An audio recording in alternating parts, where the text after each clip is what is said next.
Gunung adalah salah satu ciptaan Allah yang paling terlihat oleh manusia, namun seringkali paling sedikit direnungkan. Ia berdiri kokoh, menjulang tinggi, seakan menjadi bagian yang tak terpisahkan dari bumi sejak awal. Padahal di balik keberadaannya, terdapat hikmah yang sangat dalam, yang disebutkan langsung dalam Al-Quran dan juga bisa dipahami melalui ilmu pengetahuan modern. Ketika kita membahas penciptaan gunung, kita tidak bisa memisahkannya dari penciptaan bumi itu sendiri. Dalam Al-Quran, Allah menjelaskan bahwa bumi diciptakan dan kemudian dipersiapkan agar layak dihuni. Salah satu bagian penting dari proses itu adalah penempatan gunung. Allah berfirman bahwa Dia menjadikan di bumi gunung-gunung yang kokoh agar bumi tidak berguncang bersama manusia. Dalam ayat lain disebutkan bahwa gunung-gunung itu seperti pasak. Kata pasak ini sangat menarik karena memberi gambaran bahwa gunung bukan sekadar tonjolan di permukaan bumi, tetapi memiliki peran yang lebih dalam dan mendasar. Secara bahasa, pasak adalah sesuatu yang ditancapkan untuk menstabilkan atau menguatkan suatu struktur. Ketika tenda didirikan di padang pasir, pasak digunakan agar tenda tidak goyah oleh angin. Analogi ini digunakan dalam Al-Quran untuk membantu manusia memahami fungsi gunung.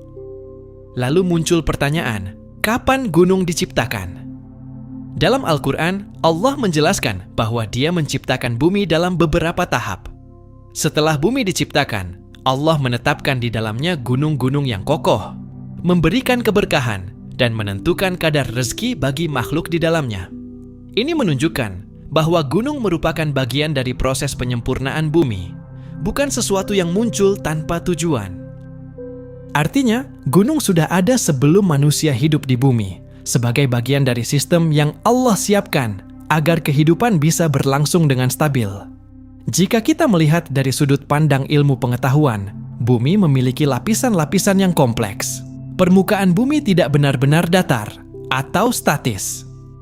Di bawahnya terdapat lempeng-lempeng yang bergerak.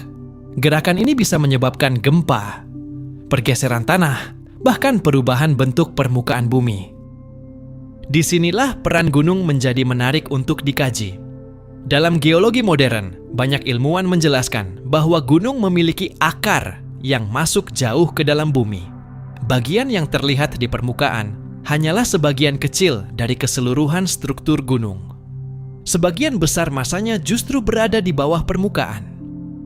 Konsep ini sangat mirip dengan fungsi pasak. Seperti pasak yang ditancapkan ke dalam tanah untuk menahan struktur, gunung memiliki bagian dalam yang membantu menjaga keseimbangan kerak bumi.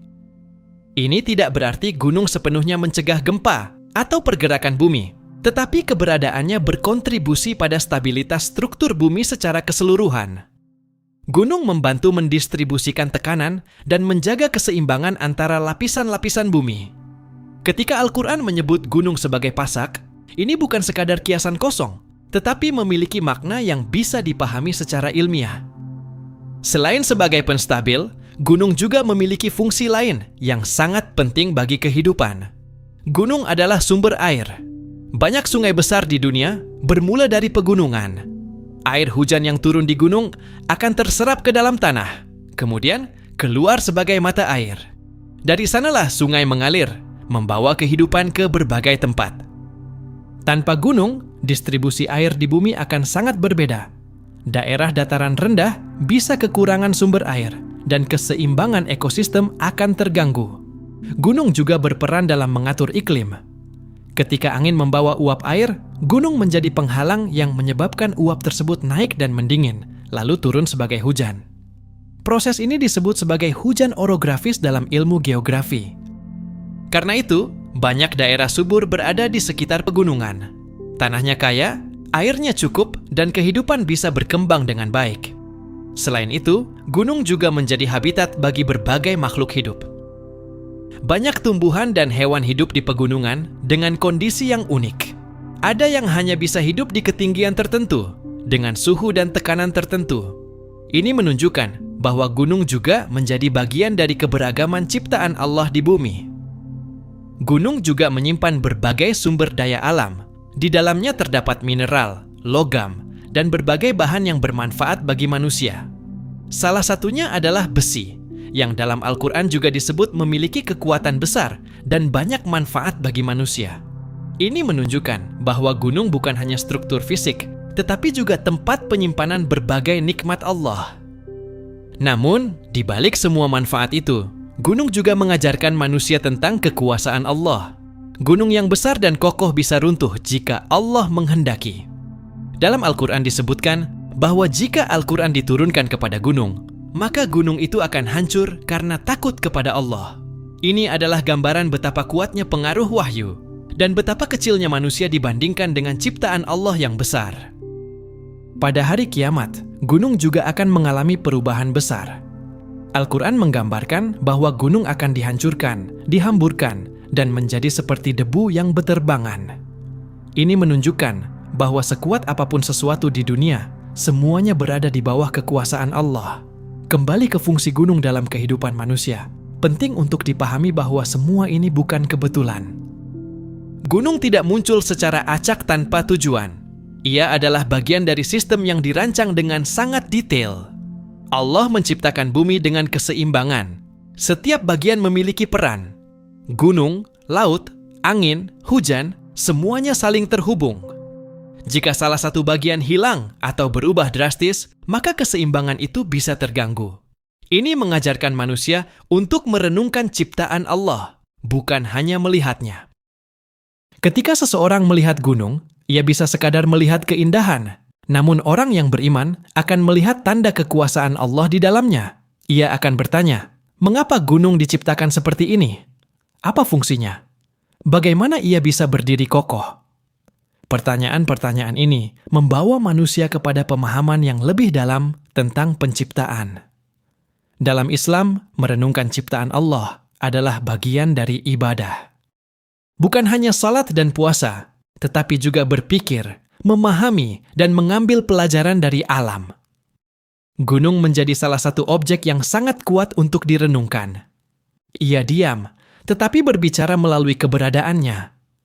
Ia tidak bergerak seperti makhluk hidup, tetapi memiliki peran yang sangat besar dalam kehidupan. Ia tidak terlihat aktif, tetapi menyimpan proses yang kompleks di dalamnya. Semua ini menunjukkan bahwa ciptaan Allah memiliki hikmah yang dalam.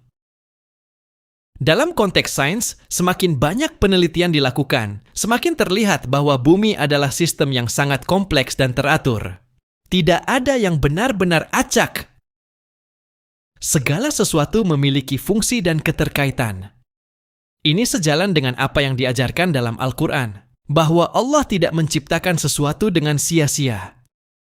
Gunung adalah salah satu bukti nyata dari hal itu.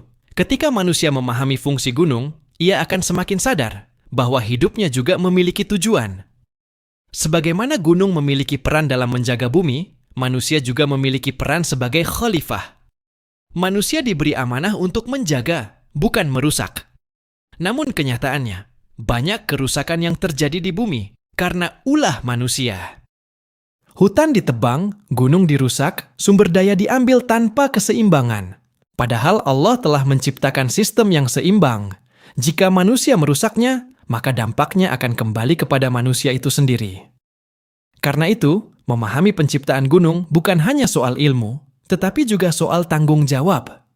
Gunung mengajarkan kestabilan. Gunung mengajarkan keteguhan. Gunung mengajarkan bahwa sesuatu yang besar memiliki fungsi yang besar. Dan yang paling penting, gunung mengingatkan manusia bahwa di balik semua ini ada Sang Pencipta yang maha bijaksana. Dialah yang menciptakan bumi, menegakkan gunung, mengalirkan air, dan mengatur seluruh alam semesta. Tidak ada satu pun yang terjadi tanpa kehendaknya.